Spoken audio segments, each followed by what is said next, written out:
بسم اللہ الرحمن الرحیم۔ السلام علیکم۔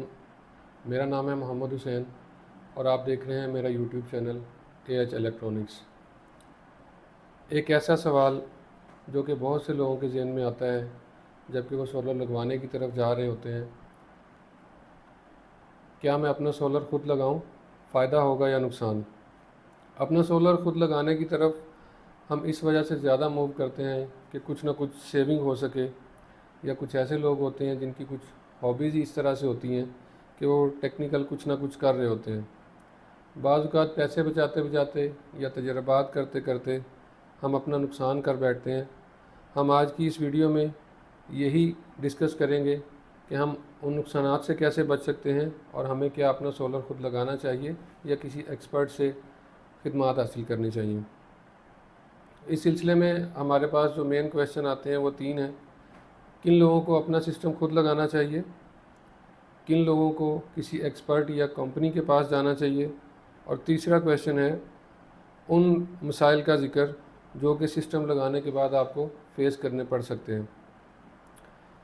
پہلے سوال کی طرف آتے ہیں، کن لوگوں کو اپنا سسٹم خود لگانا چاہیے؟ As a technical solar energy expert میں کچھ باتیں اپنے مشاہدے کے مطابق آپ کے سامنے رکھ دیتا ہوں جن سے آپ ہیلپ لے سکتے ہیں۔ پہلی بات، اگر آپ اپنا سسٹم خود لگانے جا رہے ہیں، آپ کے اندر ہونی چاہیے وہ بات یہ ہے کہ آپ خود ٹیکنیکل ہوں یا آپ کی کوئی نہ کوئی ایسی ہابی ہو اور آپ انورٹر، پلیٹس اور دوسری سیفٹی ڈیوائسز کی اسپیکس کو جانتے ہوں اور ان کی آپ کو پوری طرح سمجھ ہو۔ سیکنڈ پہ جو بات آتی ہے وہ یہ ہے کہ آپ کے پاس اتنا ٹائم ہو کہ سسٹم لگانے کے بعد آپ سسٹم کا بیہیویئر اسٹڈی کر سکیں اور اپنی سائٹ کے مطابق اس کی سیٹنگ اور پروگرامنگ کر سکیں۔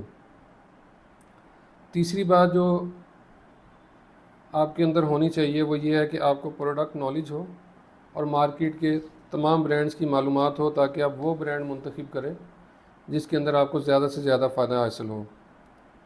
ان سب باتوں کے باوجود جب بھی آپ اپنا پروجیکٹ فائنل کریں تو فائنل کرنے سے پہلے پھر بھی کسی ایک ایسے ٹیکنیکل ایکسپرٹ کو اپنا فائنل پروجیکٹ لازمی دکھائیں تاکہ وہ کریکشن کر سکے۔ نمبر سیکنڈ کہ کن لوگوں کو اپنا سسٹم خود نہیں لگانا چاہیے۔ ایسے تمام لوگ جن سب میں یہ باتیں نہیں ہیں، نہ تو ان کے پاس ٹائم ہے اور نہ ہی ان کی کوئی ٹیکنیکل ہابی ہے اور نہ ہی وہ ٹیکنیکل چیزوں کو اس طرح سے سمجھ سکتے ہیں، تو ایسے تمام لوگوں کو ان تجربات سے اوائڈ کرنا چاہیے تاکہ وہ اپنا ٹائم بھی بچائیں اور ان کو سب کو کسی نہ کسی ایکسپرٹ یا کسی کمپنی سے سروسز حاصل کرنی چاہیے۔ کویشچن نمبر 3 جو بڑا اہم سوال ہے کہ اگر ہم اپنا سسٹم خود لگاتے ہیں تو اس کے بعد ہمیں کن چیزوں کے لیے تیار رہنا چاہیے یا کون سی ایسی غلطیاں ہیں جو ہم کر بیٹھتے ہیں اپنا سسٹم لگاتے ہوئے۔ ہم بعض اوقات غلط انورٹر کا انتخاب کر لیتے ہیں۔ غلط انورٹر کا مطلب یہ ہے کہ جب ہم انورٹر کو لا کے آن کرتے ہیں اور ہم بعض دفعہ گرین میٹر کی طرف چلے جاتے ہیں تو ہمیں پتہ چلتا ہے کہ اس میں تو گرین میٹر کی یا ریورس میٹرنگ کی سہولت ہی میسر نہیں ہے، اور دوسرا ہم کنفیوز ہو رہے ہوتے ہیں کہ میں اپنی سائٹ پہ آن گریڈ انورٹر لگاؤں یا کہ ہائیبریڈ انورٹر لگاؤں، یا جتنی چیزوں کے لیے میں نے یہ انورٹر یا اپنا سسٹم لگایا ہے یہ ان ساری چیزوں کو چلا ہی نہیں رہا، چیزیں کم چل رہی ہیں، یا بعض اوقات اس طرح سے ہوتا ہے آپ کا بل بڑھ جاتا ہے۔ اس میں بھی کچھ ٹیکنیکل پوائنٹس ایسے ہوتے ہیں جن کا آپ کو لازمی خیال رکھنا چاہیے۔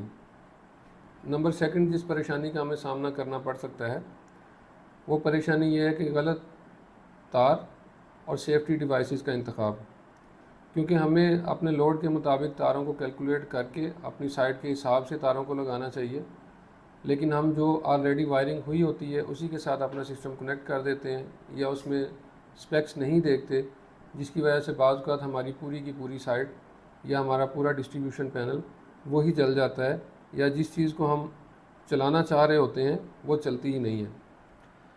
اس کے بعد جو ہم غلطی کر سکتے ہیں نمبر 3 پہ، ہم غلط پینلز کا انتخاب کر سکتے ہیں۔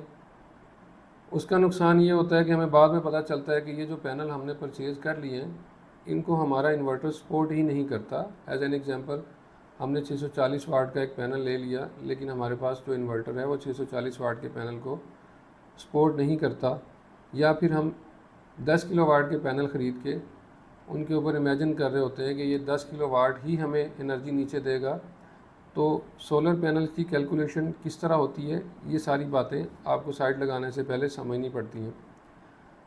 یا پھر ایسے پینل کو خرید لینا جو کہ ٹیئر 1 نہیں ہیں، اور اس کے بعد ٹیئر 1 پینل نہ ہوں تو وہ 5 سال 6 سال بعد وہ پینل اپنی پرفارمنس چھوڑ دیتے ہیں، جس کے بعد پھر سے ہمیں پریشانی کا سامنا کرنا پڑتا ہے۔ یا ہم ایسی چیزیں لگا دیتے ہیں جو کہ 2 3 4 سال کے بعد آپ کی ROI پوری نہیں کر پاتی، اور پھر آپ سولر سے فیڈ اپ ہو جاتے ہیں، یا آپ یہ ڈیسائیڈ کر لیتے ہیں یا سوچ لیتے ہیں کہ سولر میں نقصانات زیادہ ہیں، فائدہ نہیں ہے، جبکہ ایسا نہیں ہے۔ آپ اگر ساری چیزوں کو ان کے مطابق یا ان کے اسپیکس کے مطابق کریں گے تو آپ کو اس کے مطابق ہی رزلٹ ملیں گے۔ چوتھی چیز جو اس میں سب سے اہم ہے، آفٹر انسٹالیشن جو مسائل ہمیں آتے ہیں، ان مسائل کو ہمارے لیے وہ ایک پہاڑ کی طرح سامنے کھڑے ہو جاتے ہیں، کیونکہ ہمیں ان کی پریکٹس نہیں ہوتی، تو وہ پھر ہم کنفیوز ہوتے رہتے ہیں کہ یار اب اس کا میں کیا کروں۔ ایز این ایگزامپل کہ سسٹم کو سروس کب کرنا ہے، موسٹلی بکلیٹس کے اندر لکھا ہوتا ہے یہ ساری چیزیں، اگر ہم پڑھ لیں تو وہاں سے ہمیں رہنمائی مل سکتی ہے۔ سسٹم کو سروس کب کرنا ہے، پینلز کو کس کنڈیشن میں واش کرنا ہے، اگر سسٹم خراب ہو گیا تو اگر آپ نے کسی کمپنی ایکسپرٹ سے سروس نہیں لی تو اس کی جتنی بھی سروس سینٹر لے کے جانا لے کے آنا، یہ سارا ٹائم آپ کو اس کو دینا ہوگا۔ اس کے بعد اگر آپ کا سسٹم بیٹریز والا ہے تو بیٹریز کی مینٹیننس، اور اس کے اندر واٹر لیول، اگر وہ لیتھیم بیٹری ہے تو اس کی مینٹیننس یا اس کا خیال ہم نے کس طرح رکھنا ہے۔ یہ وہ تمام باتیں ہیں جو سسٹم لگانے سے پہلے ان کو ہمیں اپنے ذہن میں رکھنا چاہیے، تاکہ آپ پریشانی سے بھی بچ سکیں اور آپ کا سسٹم زیادہ پروڈکٹیو ہو کے آپ کو سولر انرجی پرووائڈ کر سکے۔ یہ ہماری تھی آج کی ویڈیو۔ ملتے ہیں کسی اور ویڈیو میں کسی اور اچھے ٹاپک کے ساتھ جو کہ آپ کے لیے پروڈکٹیو ہو اور آپ فائدہ حاصل کر سکیں۔ مجھے دیجیے اجازت۔ السلام علیکم۔